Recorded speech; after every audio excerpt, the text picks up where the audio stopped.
उपराष्ट्रपति ने कहा है कि मुस्लिमों के साथ भेदभाव खत्म करे सरकार। उपराष्ट्रपति हामिद अंसारी ने मुसलमानों पर बड़ा बयान दिया है। हामिद अंसारी ने कहा है कि भारत में मुसलमानों के साथ भेदभाव और असुरक्षा जैसी समस्याएं खत्म होनी चाहिए।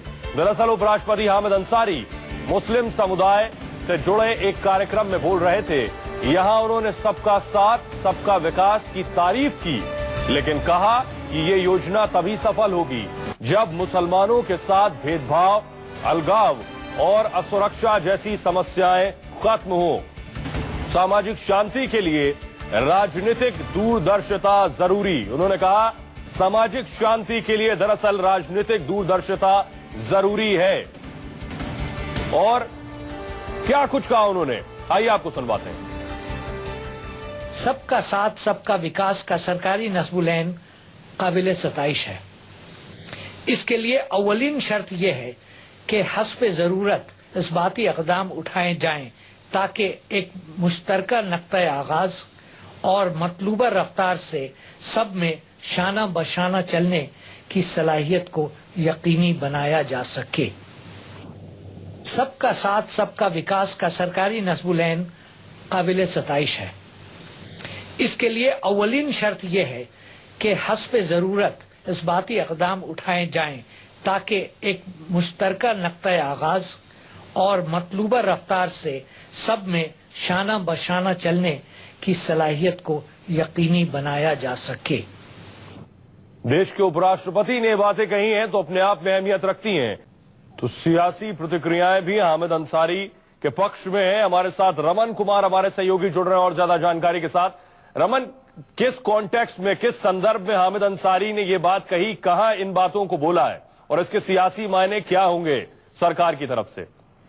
देखिए, कल दिल्ली में एक बड़ा कार्यक्रम था जिसमें अल्पसंख्यक खासतौर पर मुसलमान उस कार्यक्रम में बड़ी तादाद में आए थे और उसी कार्यक्रम में शिरकत करते हुए उपराष्ट्रपति हामिद अंसारी ने जो मुसलमानों के मन में, अल्पसंख्यकों के मन में, कहीं न कहीं कुछ तबकों के मन में असुरक्षा की भावना आ रही है, तो उनका साथ देते हुए, उनकी बात को समर्थन करते हुए उन्होंने कहा कि सरकार का नारा है और जब ये सरकार आई थी या सरकार के चुनाव के दौरान ही सबका साथ सबका विकास, यही नारा उन्होंने दिया था। क्योंकि कुछ लोगों के मन में ये बात थी कि नरेंद्र मोदी प्रधानमंत्री बनेंगे तो बाकी अल्पसंख्यक या खासतौर पर मुसलमानों की सुरक्षा को संदेह की दृष्टि से देखा जा रहा था। लेकिन प्रधानमंत्री ने साफ तौर पर कहा कि ये हमारी सरकार का एजेंडा है, सबका साथ सबका विकास। लेकिन फिर भी 1.5 साल होने के बाद कुछ लोगों के मन में अगर सुरक्षा की भावना है, उसको हामिद अंसारी ने प्रदर्शित किया है, अपनी बात को पूरी तरीके से रखा है।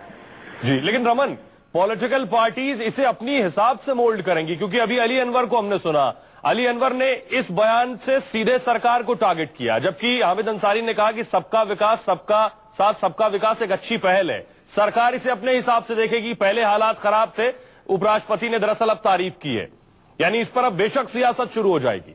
देखिए, हामिद अंसारी साहब काफी स्कॉलर माने जाते हैं और उनकी बात का मतलब भले ही सियासी पार्टी अपने हिसाब से लगा रही है, क्योंकि अली अनवर साहब क्योंकि बिहार का चुनाव है और उसी दृष्टि से उन्होंने इस बयान को लिया है। लेकिन हामिद अंसारी साहब का साफ कहना था कि सरकार सबका साथ और सबका विकास के नारे को लेकर आगे बढ़ना चाह रही है और किसी के मन में असुरक्षा की भावना नहीं होनी चाहिए। सबको एक नजरिए से सरकार देखने का काम कर रही है।